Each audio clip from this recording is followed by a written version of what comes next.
नमस्कार दोस्तों, हरे कृष्णा, राधे राधे। राधा अष्टमी के दिन से शुरू करके 16 दिन तक 16 दिवसीय माता महालक्ष्मी, हाथी लक्ष्मी तथा गजा लक्ष्मी की व्रत रखा जाता है। यह बहुत ही बड़ी व्रत होता है और 16 दिन तक व्रत करना कठिन भी होती है। अगर आप 16 दिन की व्रत नहीं रख पाते हैं तो आप 3 दिन की व्रत रख सकते हैं, यानी कि पहले दिन राधा अष्टमी के दिन 31 अगस्त 2025। इसके बाद जो आने वाली है पूर्णिमा, उस दिन आप व्रत रखें, और जो लास्ट दिन यानी कि जो 14 तारीख है 14 सितंबर 2025, उस दिन आप व्रत रखें। तो 3 दिन आप व्रत रख सकते हैं। और अगर किसी वजह से पहले के भी दिन छूट गए हैं, नहीं हो पाई है, तो आप केवल मात्र लास्ट का व्रत भी रख सकते हैं। तो देखिए, अगर आप 3 व्रत रख रहे हैं तो तीनों व्रत में पूरा व्रत रखना पड़ेगा, और अगर पूरा 16 दिन की व्रत रख रहे हैं तो 16 दिन में आप सेंधा नमक वगैरह ग्रहण कर सकते हैं। शुद्ध सात्विक आहार ग्रहण करना है। कोशिश कीजिएगा कि ब्रह्मचर्य का पालन कर सके, और जितने भी गलत संगत है उनसे दूर रहना है, गाली गलौज से दूर रहना है, घर में कलह क्लेश से दूर रहना है, क्योंकि माता लक्ष्मी शांति प्रिया होती है। अगर शांति नहीं है तो फिर माता लक्ष्मी विराजमान नहीं होते। अपने अपने घर के सुख सुविधा अनुसार आप पूजा कर सकते हैं। मैं यहाँ पे संपूर्ण विधि बता रही हूँ, इसमें से आप अपने हिसाब से थोड़ा छोटा स्वरूप में, बड़ा स्वरूप में कर सकते हैं। तो देखिए, माता महालक्ष्मी की जब हम पूजा करते हैं तो आप चाहे तो अपने मंदिर में छोटा करके कर सकते हैं, या तो इस तरह के चौकी बिछा सकते हैं। तो मैंने एक चौकी बिछा लिया, इसके ऊपर लाल कपड़ा बिछा लिया। लाल रंग माता को बहुत प्रिय होते हैं। इसके बाद हमें माता महालक्ष्मी की एक फ़ोटो लेनी है जिसमें हाथी बनी हुई है। तो देखिए, यहाँ पे एक हाथी बना है और इस साइड एक हाथी बना है, क्योंकि हाथी लक्ष्मी, हाथी गज जो है प्रॉस्पेरिटी की प्रतीक माना जाता है। अगर आपके पास महालक्ष्मी की उस तरह का फ़ोटो या मूर्ति नहीं है तो आप इस तरह का, जो हमारे पास हाथी होते हैं पीतल के या किसी भी शुद्ध धातु से तैयार किया गया, तो वो हाथी को आप विराजमान कर सकते हैं। तो यहाँ पे मेरे आपको सुविधा होगा देखने में, इसलिए मैंने दोनों हाथी दोनों तरफ विराजमान कर दिया है। इसके बाद देखिए, कलश स्थापना करना बहुत ही आवश्यक होता है। तो यहाँ पे मैंने एक प्लेट में चावल ले लिया है, आप चाहे तो अष्टदल कमल बना सकते हैं। इसके बाद हमें कलश में एक स्वास्तिक बना लेना है। स्वास्तिक मैंने यहाँ पे बना लिया, गले में मोली बांध लिया है, कंठ तक जल भर लिया है, और जल में एक कमलगट्टा डालना है। आप चाहे तो नोट कर सकते हैं, एक हल्दी, एक सुपारी, एक कमलगट्टा, 2 लौंग, एक इलायची, थोड़ी सी चावल और थोड़ा सा दुर्वा घास। ये 7 चीज़ें हमें इस जल में डालनी होती है। इसके बाद आपके पास आम या अशोक के जो भी पत्ते हैं, अगर आम के पत्ते हैं तो ज़्यादा अच्छा है, 16 दिन तक अच्छा रहता है। नहीं तो अशोक के पत्ते से भी आप इस तरह से टीका कर लीजिएगा। 5 या 7 अशोक के पत्ते हमें लेनी है, और इस तरह से हमें अशोक के पत्ते सजा देना है। इसके बाद हमें एक पानी वाला नारियल लेना है, और देखिए, नारियल का ये जो पतला वाला पार्ट होता है ये पूंछ होता है, और ऊपर वाला पार्ट जो है इसका फेस होता है। तो आप चाहे तो इस तरह से भी रख सकते हैं, या फेस को अपने तरफ जो पुजारी है उनके तरफ करके भी रख सकते हैं। इनको रखने से पहले इसके ऊपर कलावा लपेटना होता है। तो देखिए, इस तरह से मैंने कलावा लपेट लिया है, और आप चाहे तो इसके ऊपर से चुनरी भी लपेट सकते हैं। तो इस तरह से कलावा लपेट के हमारा कलश की जो है स्थापना संपूर्ण हो जाता है। इसके बाद हमें धूप और दीप की व्यवस्था करना है। आप तिल का तेल या शुद्ध देसी घी का दीपक जला सकते हैं। तो माता महालक्ष्मी का नाम लेते हुए जय माँ लक्ष्मी, जय माँ लक्ष्मी, जय माँ लक्ष्मी, इस तरह से माता महालक्ष्मी का स्मरण करते हुए हमें धूप और दीप प्रज्वलित कर लेनी है। उसके बाद हमें 1 लोटा जल लेनी है, और पूरी जगह पे आप चाहे तो गंगा जल ले सकते हैं। पूरी जगह पे इस तरह से जल का छिड़काव करते हुए जगह का शुद्धिकरण कर लेंगे। इस तरह से गंगा जल का छिड़काव करते हुए जगह का शुद्धिकरण कर लेंगे। फिर एक कोई प्लेट या कटोरा आप ले लीजिए, और देखिए, महालक्ष्मी की व्रत में श्री यंत्र की पूजन करना बहुत आवश्यक होता है। तो श्री यंत्र की हमें पूजन करना है, साथ ही में हमें गौरी गणेश जी की पूजन जरूर करनी है। तो अगर आप अपने मंदिर में ही पूजन कर रहे हैं तो गौरी गणेश जी मंदिर में ही है, आप वहीं पे पूजन कर लीजिएगा। और अगर आप बाहर पूजन कर रहे हैं, मतलब अलग से चौकी लगाए हैं, तो वहाँ पे सुपारी की भी गौरी गणेश जी की स्थापना कर सकते हैं, या मंदिर में जो गौरी गणेश जी है उनकी भी स्थापना कर सकते हैं। सबसे पहले हम सभी को विधिवत स्नान कराएंगे। तो श्री यंत्र को स्नान कराएंगे, गणेश जी को स्नान कराएंगे, माता लक्ष्मी को स्नान कराएंगे, और इसके बाद देखिए, पंचामृत या दूध से स्नान कराएं। तो सबसे पहले गणेश जी को हम स्नान कराएंगे इस तरह से, फिर माँ लक्ष्मी को स्नान कराएंगे, फिर हमें श्री यंत्र को स्नान कराना है। और इसके बाद दोबारा हमें जो शुद्ध जल है इसे शुद्धिकरण स्नान कहते हैं, तो इस शुद्धिकरण स्नान करा लेंगे। स्नान होने के बाद इनको सभी को अच्छी तरह से पोंछ के फिर हमें स्थापित करनी है। तो देखिए, यहाँ पे मैंने श्री यंत्रों को अच्छी तरह से पोंछ लेती हूँ, और इसी तरह से सभी देवी देवता को अच्छे से पोंछ के फिर हमें स्थापित करनी है। और ये जो स्नान जल है ये तुलसी छोड़ के आप किसी भी पौधे में डाल सकते हैं। अब यहाँ पे आप चाहे तो चावल से स्वस्तिक बना लीजिएगा। माता लक्ष्मी के आसन जितनी भव्य और सुंदर होता है ना, उतना ही वो प्रसन्न होती है। तो अगर आपके पास टाइम है तो आप अच्छे से चौकी को जरूर सजा लीजिए। तो यहाँ पे मैं चावल से स्वस्तिक बनाऊंगी, और देखिए, चावल से जब भी हम स्वस्तिक बनाते हैं तब ये बात का विशेष ध्यान रखना होता है कि चावल टूटा ना हो, क्योंकि टूटा हुआ जो चावल होता है उसकी पूजन नहीं होती है और इससे भाग्य नहीं खुलता है। तो इसीलिए स्वस्तिक जब हम बनाएंगे, भगवान को चावल चढ़ाएंगे, तो उस चावल को ध्यान में रखना है कि टूटा बिल्कुल नहीं होना चाहिए। तो देखिए, स्वास्तिक बनाने के बाद हमें माँ लक्ष्मी की स्थापना करना है। सबसे पहले यहाँ पे माता लक्ष्मी की, गणेश जी की स्थापना हम कर देंगे और फिर जो श्री यंत्र हमने लिया था उनकी भी स्थापना कर देंगे। चावल का आसन देते हुए सभी देवी देवता का हमें स्थापना करनी है। इसके बाद आप थोड़ा-सा कलावा ले लीजिए, कलावा में अच्छी तरह से इत्र लगा लीजिएगा इस तरह से, जितना भी आप मतलब इत्र से मालिश भी कर सकते हैं, जैसे भी आपके पास टाइम है उस हिसाब से आपको काम करना है। तो देखिए, सबसे पहले कलावा ले लेंगे और ओम वस्त्रम समर्पयामि इस मंत्र का जप करते हुए गणेश जी को वस्त्र समर्पित करेंगे। उसके बाद माता महालक्ष्मी को वस्त्र चढ़ाएँगे और उसके बाद जो श्री यंत्र है हमारे, श्री यंत्र को वस्त्र चढ़ाएँगे। तो इस तरह से वस्त्र चढ़ाने के बाद और माता लक्ष्मी को पहले ही हमने चुनरी उड़ा के रखा है और इसके बाद हाथी का भी पूजन इस दिन ज़रूर किया जाता है, तो हाथी महाराज को भी हमें वस्त्र अर्पण करना है। तो इस तरह से हाथी महाराज को भी हम वस्त्र अर्पण कर देंगे और जब भी हम वस्त्र अर्पण करेंगे ओम वस्त्रम समर्पयामि इस मंत्र का जप करेंगे। इसके बाद हमें सभी देवी देवता को टीका करना है। तो सबसे पहले देखिए, गणेश जी को हमें टीका करना है, श्री यंत्र को टीका करनी है, फिर हाथी जो है हाथी को भी हमें टीका करना है। यहाँ पे फोटो में भी आपका अगर हाथी बना हुआ है तो वहाँ पे आप टीका जरूर कर दीजिएगा। माता महालक्ष्मी को रोली या कुमकुम का टीका लगता है। तो यहाँ पे देखिए, मैंने हाथ गीला करके थोड़ा सा रोली ले लिया है और माता महालक्ष्मी को हम इस तरह से टीका कर देंगे। और हाथी को भी आप चाहे तो लाल टीका कर सकते हैं। यहाँ पे मैंने हाथी को भी लाल टीका कर दिया है और साथ में गणेश जी और जो श्री यंत्र है इनको भी हम टीका कर देंगे। सभी देवी देवता को टीका होने के बाद हमें अक्षत चढ़ानी है। तो देखिए, बिना टूटा हुआ चावल हमें लेना है। ओम गांगणेशाय नमो, गांगणेशाय नमो, गांगणेशाय नमो, जय माँ लक्ष्मी, जय माँ लक्ष्मी, जय माँ लक्ष्मी, ओम श्री यंत्राय नमो नमः, जय माँ लक्ष्मी, जय हाथी लक्ष्मी, जय माँ लक्ष्मी, जय माँ लक्ष्मी, नमो नमः। इस तरह से सभी को हम चावल चढ़ा देंगे। इसके बाद गणेश जी को हमें लाल फूल और दुर्वा घास चढ़ानी है। तो देखिए, ये जो अष्टमी तिथि है इसे दुर्वा अष्टमी के नाम से जाना जाता है। तो दुर्वा घास का विशेष महत्व है, सभी देवी देवताओं को हमें दुर्वा घास जरूर चढ़ानी है। माता महालक्ष्मी को हम लाल फूल चढ़ा देंगे। साथ ही में देखिए, हाथी के लिए भी हमें दुर्वा घास चढ़ाना है। तो यहाँ पे हमें रोज दुर्वा घास चेंज करना है और रोज दुर्वा घास चढ़ानी होती है। माता महालक्ष्मी को बेल पत्र अति प्रिय होते हैं। तो बेल पत्र चढ़ाने से पहले इन पे इस तरह से चंदन लगा लीजिएगा और पीछे जो मोटा भाग होता है इसको काट लीजिएगा। इसके बाद ओम महालक्ष्मी नमो नमः, ओम महालक्ष्मी नमो नमः, इस तरह से हमें महालक्ष्मी को आप चौकी में आप जहाँ पे भी जगह है इस तरह से रख सकते हैं। तो माता महालक्ष्मी को हमें बेलपत्र अर्पण करना है। तो इस तरह से देखिए, हमें बेलपत्र अर्पण कर दिया है। और अगर आप मतलब इतने बेलपत्र अगर आपके पास नहीं भी है तो आप सिर्फ एक बेलपत्र अर्पण कर सकते हैं और प्रतिदिन उस बेलपत्र को धोकर दोबारा अर्पण कर सकते हैं। इसके बाद देखिए, हमें कोई लाल फूल अगर होगा तो हमें श्री यंत्र को भी चढ़ाना है और चौकी को अच्छी तरह से सजा दीजिएगा। जितने भी फूल आपके पास है, जैसे भी आप सजा सकते हैं, तो चौकी को अच्छी तरह से हमें फूल चढ़ाना है, बढ़िया तरीके से चौकी को सजा लेना है। अब देखिए, भगवान श्री विष्णु नारायण को शरण करते हुए एक पीला फूल हम लेंगे और साथ ही में थोड़े सा तुलसी दल ले लेंगे। ओम श्री विष्णु नमो नमः, श्री विष्णु नमो नमः, श्री विष्णु नमो नमः।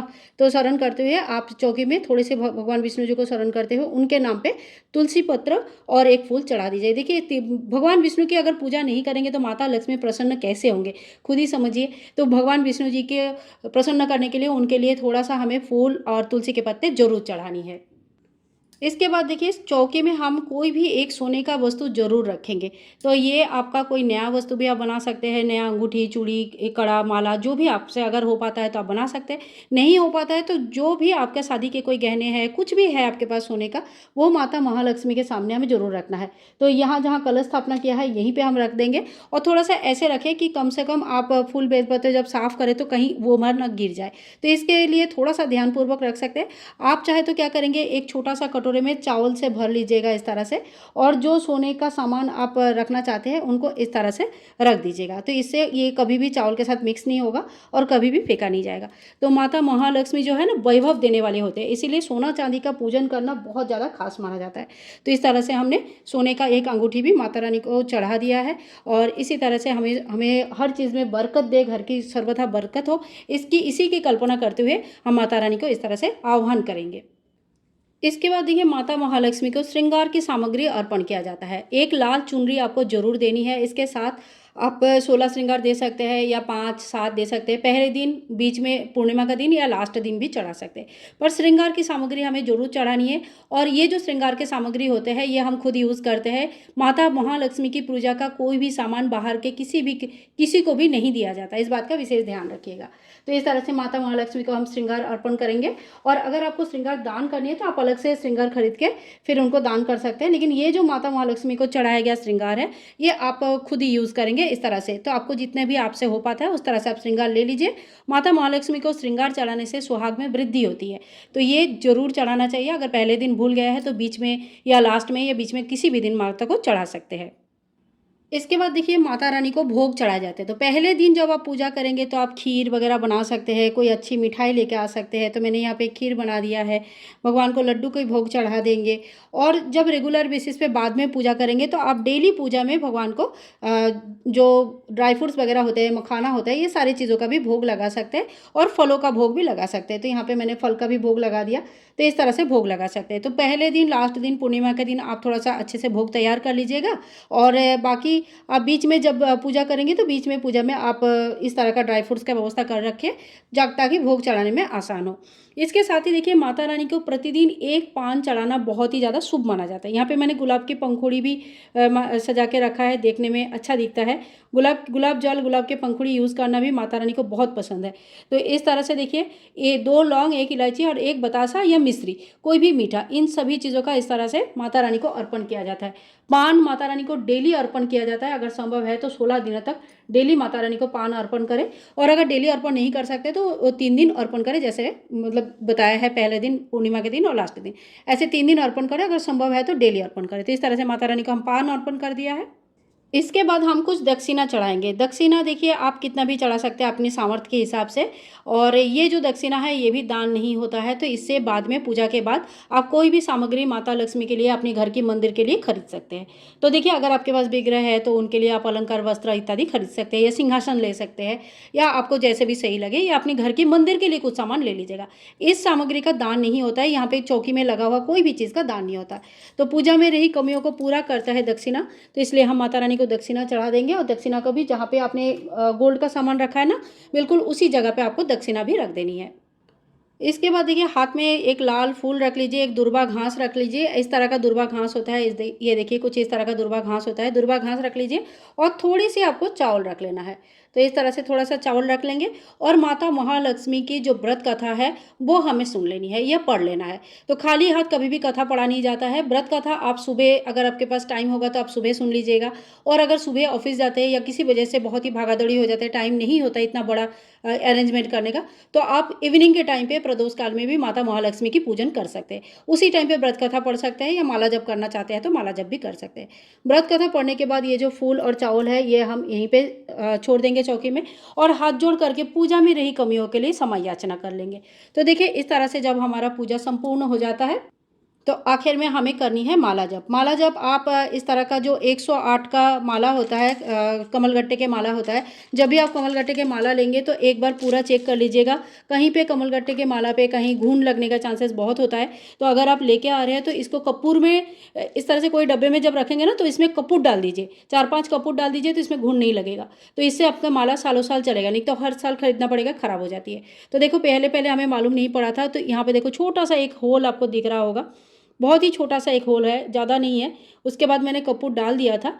तो ये जो ऐसे ऐसे होता है और धीरे धीरे पूरा ख़राब हो जाता है। अभी तो वो बहुत छोटा सा होल है, लेकिन पूरा धीरे धीरे ख़राब हो जाता है। अब हमें माला जप अगर करना चाहते हैं तो कोई भी माता लक्ष्मी की मंत्र ले लीजिएगा, और उस मंत्र का पूरा 1 माला, 2 माला, 5 माला, 11 माला, जितना आप कर सकते हैं। वैसे सबसे जो नियम है वो है 16 माला का जप किया जाता है। अगर 16 माला जप कर सकते हैं तो बहुत अच्छा है, और अगर नहीं भी कर सकते हैं तो कोई बात नहीं, आप 1 माला भी कर सकते हैं तो उतना भी बहुत होता है। तो देखिए यहाँ पे हमने माला ले लिया है, और माला यहीं पे चौकी में ही आप रख लीजिए। जब भी पूजा करेंगे शुद्धिकरण पूरा शुद्ध होके आइए, वस्त्र वगैरह चेंज करके, हाथ पैर धो के, स्नान आदि करके आइए, माला जप कीजिए। माला जप करने के बाद यहीं पे माला को रख देंगे। अगर आप माला जप नहीं करना चाहते तो आप कोई पाठ भी कर सकते हैं। जैसे देखिए महालक्ष्मी की व्रत कथा आता है तो आप इसे भी पाठ कर सकते हैं। और अगर आपके पास श्री यंत्र नहीं है तो देखिए इस तरह से पीछे श्री यंत्र का फोटो रहता है, आप इनकी भी पूजन कर सकते हैं। और आज के दिन जो कनक धारा स्तोत्र होता है, श्री लक्ष्मी सूक्तम होता है, पुरुष सूक्तम होता है, अगर पुरुष पूजा कर रहे तो, ठीक है। तो इनके जो इस तरह का जो बुक्स है ना, ये बुक्स आपको ज़रूर ले लेनी चाहिए और यहीं पे चौकी में ही सारी चीज़ें रहने दीजिएगा, ताकि आप रोज़ रोज़ भूल ना जाए कि हमने कहाँ पे कौन से सामान रखा है, आज हमने ये भूल गया। क्योंकि गृहस्थ जीवन में ये सारी चीज़ें बहुत ही कॉमन है, होता है, इसीलिए बता रही हूँ। और आप जो भी बुक पढ़ेंगे, सारे बुक्स पढ़ने की ज़रूरत नहीं, जो भी बुक पढ़ेंगे वही खाली चौकी में रखिए, बाकी सभी चीज़ों से चौकी भरने की ज़रूरत नहीं है। तो इस तरह से देखिए हमारा पूजन हो जाता है, कथा पढ़ना हो जाता है, माला जप हो जाता है और आखिर में हमें आरती करनी होती है। अब बहुत जगह पे माता महालक्ष्मी की आरती नहीं की जाती है। अगर आपके यहाँ पे ऐसा कोई नियम है तो आप मत कीजिएगा। हमारे यहाँ पे ऐसा कुछ नहीं है। माता महालक्ष्मी जी की हम जब पूजा करते हैं, सिर्फ घंटी नहीं बजाते हैं, क्योंकि आवाज़ से उनको अच्छा नहीं लगता, तो घंटी नहीं बजाते हैं, बाकी उनकी आरती होती है। तो सबसे पहले बहुत ही प्रेम पूर्वक हम गणेश जी की आरती करेंगे। आरती नहीं आता है तो आप मोबाइल में लगाकर सुन लीजिए। उसके बाद माता महालक्ष्मी को आरती करेंगे। इस तरह से अगर आरती बिल्कुल भी नहीं आता है और समय भी नहीं है तो आप इस तरह से ओमकार के शेप में 7 बार घुमाइए। इससे भी आरती के स्वरूप माना जाता है। आरती होने के बाद पूरे घर में आरती को एक बार दिखा लीजिए, बच्चों को दे दीजिए, घर के जो मेंबर्स हैं सभी को आरती दे दीजिएगा। और इसके बाद हाथ में थोड़ी सी हम जल ले लेंगे। तो देखिए थोड़ा सा हम जल ले लिया और आरती के चारों तरफ इस तरह से वार देंगे और फिर हाथ जोड़ करके पूजा में रही कमियों के लिए समय याचना कर लेंगे। तो देखिए बहुत ही सरल विधि से इस तरह से पहले दिन की हमें पूजा करनी है। पहले दिन की पूजा बहुत मतलब थोड़ा सा टाइम लग जाता है, चौकी सजाना और पूरा पूजा में टाइम लग जाता है।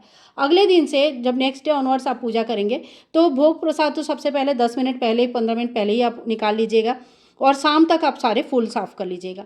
अगले दिन से आपको क्या करना है, धूप दीप करना है, फूल चढ़ाना है, भोग चढ़ाना है और जो माला जप है या जो भी पढ़ने का जो नियम आपने लिया है पाठ करने का, वो आप कर सकते हैं। बाकी कोई भी चीज़ को यहाँ पे हिलाना नहीं है। कलश जैसे है, माता लक्ष्मी, श्री यंत्र, फोटो, हर चीज़ 16 दिन तक ऐसे ही रहेगा। और अगर आप 3 दिन के व्रत कर रहे हैं तो अगले दिन में आप चौकी को हटा सकते हैं और फिर दोबारा आपको पूर्णिमा में और दोबारा आपको जो लास्ट दिन है उस दिन चौकी सजाना पड़ेगा, यानी कि 3 बार चौकी लगानी पड़ेगी। और जो 16 दिन की कंटिन्यूअस व्रत कर रहे हैं वो एक ही बार चौकी लगाएंगे और लास्ट दिन तक पूजा करेंगे। फिर जो 14 सितंबर के दिन पूजा होने के बाद 15 तारीख को चौकी उठा सकते हैं। ठीक है, आई होप मैंने आपको सारी चीज़ें बहुत ही डिटेल्स में अच्छे से बताया है, बिल्कुल समझ में आ गया है। एक बात और बोलती हूँ, ये जो समय होता है 16 दिन का, इस 16 दिन में कोशिश कीजिएगा सबसे पहले सुबह सुबह दहलीज को साफ कर लीजिए, दोनों तरफ स्वस्तिक बना लीजिए हल्दी से या रोली से, ठीक है, या आप गेरू मिट्टी से भी बना सकते हैं, जैसे भी आपके यहाँ पे प्रचलित है। तो यानी कि कहने का मतलब है अगर समय मिले तो बहुत अच्छे से दहलीज पूजन कर लीजिए। और अगर दहलीज पूजन का टाइम नहीं है तो दहलीज को साफ करके पोंछ लीजिए, या आपका रॉ हाउस है तो अच्छे से धो लीजिए और दोनों साइड में छोटे छोटे स्वास्तिक बना लीजिए या तो कोई रंगोली दे लीजिए। दूसरा बात है, इन 16 दिनों में हर रोज़ सूर्य भगवान को जल चढ़ाना चाहिए। तीसरी बात है, इन 16 दिनों में वैसे तो हम तुलसी को डेली पूजा करते हैं, लेकिन अगर आप किसी वजह से डेली पूजा धूप दीप नहीं भी कर पाते हैं तो लेकिन इस 16 दिन में आपको हर शाम को तुलसी मैया में दीप और धूप जलानी है। तो ये 3 काम आप माता लक्ष्मी की पूजा के साथ साथ जरूर कीजिएगा। इसके अलावा तो घर द्वार साफ रखना है, क्योंकि साफ सफाई माता लक्ष्मी को बहुत प्रिय होते हैं। घर गंदा नहीं रखना है, घर में ज़्यादा चिल्लम चिल्ली कलश के लह ना हो, इस बात का ध्यान रखें। थोड़ा सा चुप रहिए तो कम से कम झगड़ा नहीं होती है, ठीक है। तो इन सभी चीज़ों का ध्यान रखते हुए अगर हम माता महालक्ष्मी की पूजा करते हैं, यकीन मानिए घर में बहुत बरकत आती है, बहुत अच्छा रहता है। जो धार उधारी में डूबे हुए हैं, जिनके मतलब बहुत ज़्यादा परेशान है, किस चीज़ में समझ में नहीं आ रहा है कि किस चीज़ में पैसा निकल जा रहा है, कोई इनकम नहीं हो रही है, तो उनको इस व्रत को जरूर रखनी है। अगर आप 1-2 दिन छूट गया है, आप बाद में वीडियो देख रहे हैं, तो आप जिस दिन से वीडियो देख रहे हैं उस दिन से भी शुरू कर सकते हैं, या सबसे बेस्ट है कि अगर आपका पहला व्रत छूट गया है तो आप पूर्णिमा के दिन से शुरू कर लीजिएगा, ठीक है। तो आई होप आज का वीडियो आपके लिए यूज़फुल है। अगर वीडियो में कुछ भी पसंद आया है तो प्लीज़ लाइक कीजिएगा, ज़्यादा से ज़्यादा शेयर कीजिएगा और चैनल पे बने रहने के लिए चैनल को सब्सक्राइब करके रखिएगा इसी तरह का और वीडियोज़ के लिए। मिलूंगी नेक्स्ट वीडियो में, तब तक के लिए हरे कृष्णा, राधे राधे, जय माँ महालक्ष्मी।